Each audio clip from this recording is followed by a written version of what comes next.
A reading from the Holy Gospel according to John. Glory to you, Lord. At that time, Jesus said to his disciples, "Now I am going to him who sent me, yet none of you asked me, 'Where are you going?' But because I have said these things to you, sorrow has filled your hearts. Nevertheless, I tell you the truth. It is to your advantage that I go away. For if I do not go away, the Counselor will not come to you. But if I go, I will send him to you. And when he comes, he will convince the world of sin and of righteousness and of judgment of sin. Of sin, because they do not believe in me. Of righteousness, because I go to the Father, and you will see me no more. Of judgment, because the ruler of this world is judged." The Gospel of the Lord. Praise to you, Lord Jesus Christ. You know, friends, when we have a situation like parents living, they are passing from this world. One of the greatest kind of thing that is going on their mind is, who am I going to leave my kids with? They are grown, yes. They have their lives, yes. If I can be around them, always watching over them, so that things don't go wrong. You know, at the point I stopped telling my mother I'm coming home. Because it was like, I just put her on a very difficult spot. Then she calls, "Where are you now?"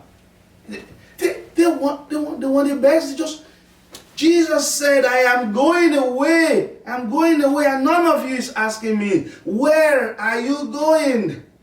Because all of you are filled with sorrow because of that. But if I do not go, actually my going is for your advantage. Because when I go, I will ask the Father. He will send the advocate. I talked about the advocate. That one who stands close to us, our lawyer, our advocatus in Latin, who stands side by side with us. To do what? To present our case before the judge. To present our case in such a way that he will represent his client so effectively. You don't go to hire a lawyer who cannot represent you. You don't go to hire a lawyer who has lost all his cases before the judges. No, you don't do that. So, but the Father is going to send an advocate, the Spirit of Jesus. So the continuity of the life of Jesus is in the Spirit. And what does he do? He helps to internalize us and gives us the strength and bears testimony to the messages that we give and convinces us of the message of Jesus. You remember what happened to Peter on the day of Pentecost? He was preaching. He was on fire. Yeah, that's really it. The Spirit of truth is the Spirit of fire. And he said, that Spirit will be with you. That Spirit will console you. That Spirit will defend you. That Spirit will intercede for you. That Spirit will teach you, in fact, how to pray. Praying and praising even under persecution. That's what happened to Paul and Silas today. And so Paul and Silas. Okay, let me give a bit of the context of what happened. There was this young girl who was actually a fortune teller, who had a spirit of fortune telling. And this spirit of fortune telling is actually an evil spirit. So he looks into the future, and guess what? People love it. Tell them about their future. As we go to psychic today, as we go to Ouija boards, as we go to fortune tellers, as we go to all those kind of psychic, who tell what is going to happen in the future. Those, I tell you, before God and man, 100% get it from me today, free of charge, no cents attached. This is from the evil spirit. It's evil spirit that tries to give the impression that he or she knows what's going to happen in the future. So people foretell the future, but they cannot stop the future. What power is that? That's no power. That's an evil spirit. And what do? They just want to hold on to this person and destroy this person and torture this person and assault this person and take life away from that person. Who does that? John 10:9. The thief has come to steal, to kill, and to destroy. That's what they do. So anyway, this girl will tell fortunes, tell about the future, and so people come. And the owners of this girl, what do? They get high profits for her doing this kind of job. So she's been going after the apostles, Paul and Silas, all over the place in Philippi. And it was good. She's talking and saying, those are servants of the Most High God. Yeah, the devil sees, the demon knows. The demon said that about Jesus also. He said, have you come to destroy us before the time? Yeah, because the devil knows that the time of destruction, complete destruction, by Jesus himself is coming. The devil fights a losing battle. We are the ones that are on the Lord's side, and our battle is continuous, and it's a struggle, but we will win. We will win because Christ won on the cross on our behalf. If we steady our path on his own, he will win for us through his spirit. That's what he did. So they took Paul and Silas, beat them up. They raised an uprising against them and said, these guys are turning our people from our Roman practice to Jewish way of life. That was the easiest way to get them. Because Christianity is countercultural.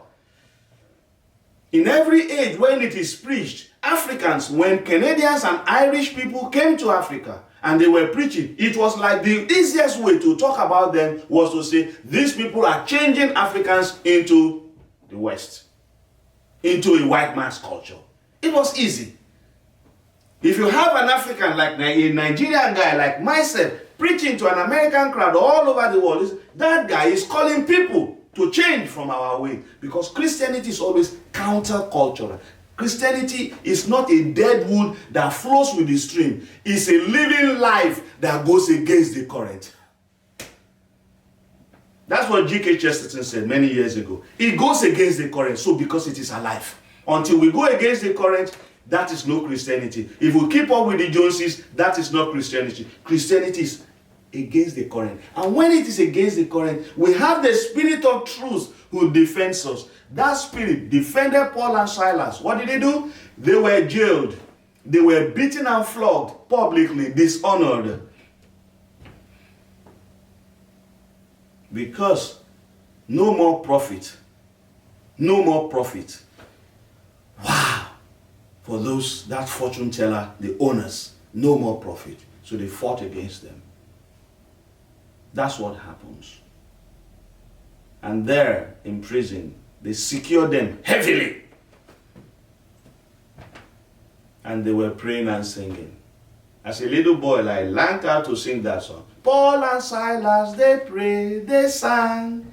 The Holy Spirit came down. Paul and Silas, they prayed and sang. The Holy Spirit came down. It never fails to come down. When we are in persecution, when we are in agony, when we are in trouble, when we are in disturbances, the Holy Spirit comes down. When we call in trust. If we don't call, that means we don't trust. Because the Holy Spirit is also a gentle spirit. If you don't open the door, he will not come. If you do not ask, he will not come. If you don't seek him out, he will not come. Because he doesn't want to force himself on you. Neither does he want to force himself on me. Do you remember those three boys? Those three young boys in Daniel chapter 3, Meshach, Daniel, and Abednego, those three of them were put in a fiery burning furnace. The hottest, because they refused to bow to the God of Nebuchadnezzar. And they were singing and praising God. Then they came around and saw, they said there's a fourth one that looks like an angel and looks like the Son of God. God came to console them. In the Maccabees, the Maccabeus himself stood firm heroically for God. God never fails to come to rescue those who stand for him. We stand for God and for his glory, the Lord supreme and God of all. Against his foes we raise our standard, around the cross we hear his call. Strengthen our faith, Redeemer, guard us when danger is nigh. To you we pledge our lives and service, strong in a trust that never shall die. To you we pledge our lives and service, strong in a trust that never shall die. When that trust is there, it never dies. That trust never dies because the Lord is on the throne, is our refuge, is our stronghold. Beneath his shadow, we hide. People have sent me messages, please keep safe, Father, keep safe, Father. And I say, there is no other better place to keep safe than under the shadow of the Almighty. Where are you keeping safe? In your home? No. Under the shadow of the Almighty. You could be in prison, you could be in the hospital, you could be in isolation, under the shadow of the Almighty. The Holy Spirit is there with us. Invite him to your life.